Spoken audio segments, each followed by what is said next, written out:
إن الحمد لله نحمده ونستعينه ونستغفره ونعوذ بالله من شرور أنفسنا ومن سيئات أعمالنا من يهده الله فلا مضل له ومن يضلل فلا هادي له وأشهد أن لا إله إلا الله وحده لا شريك له وأشهد أن محمدا عبده ورسوله أما بعد.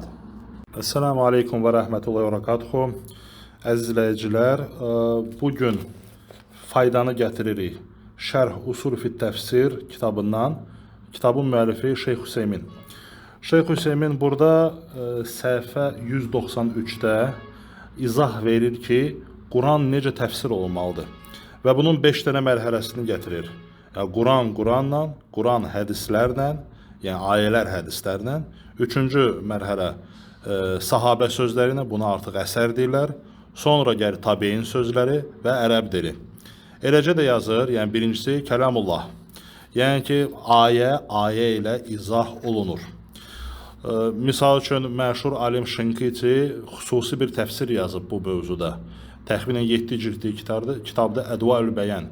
Yəni, Quranla təfsir olunur o kitabda. Sonra ikinci mərhələ kəlam-ı Rasulullah sallallahu aleyhi ve sellem feyufessirul Qur'anı bis sünneti. Lənə Rasulullah sallallahu aleyhi ve sellem mübəlliğu anillah Teala və huve alemun nas bi muradillah Teala bi kəlamihi.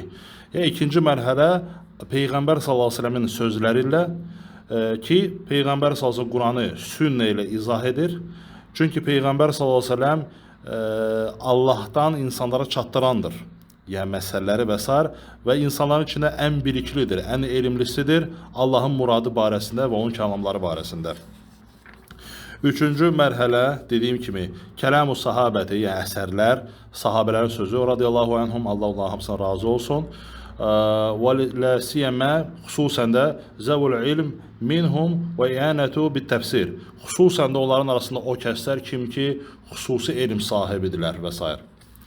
Dördüncü mərhələ, kəlam-ı təbi'in əlləzini itənəv bi əxsi təfsir əni sahabəti.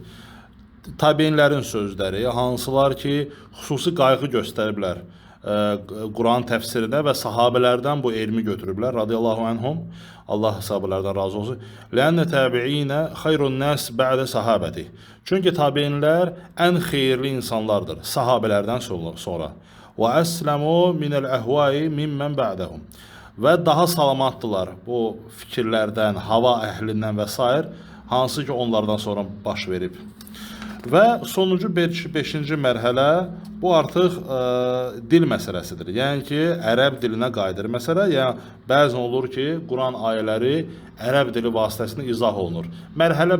Yəni, əgər ayə ilə izah eləmək olmursa ayəni, keçid olur sünnəyə, yəni hədislərə, sonra tabein sahabə sözləri, tabein sözləri və ərəb dili. Bax, belə 5 mərhələdir.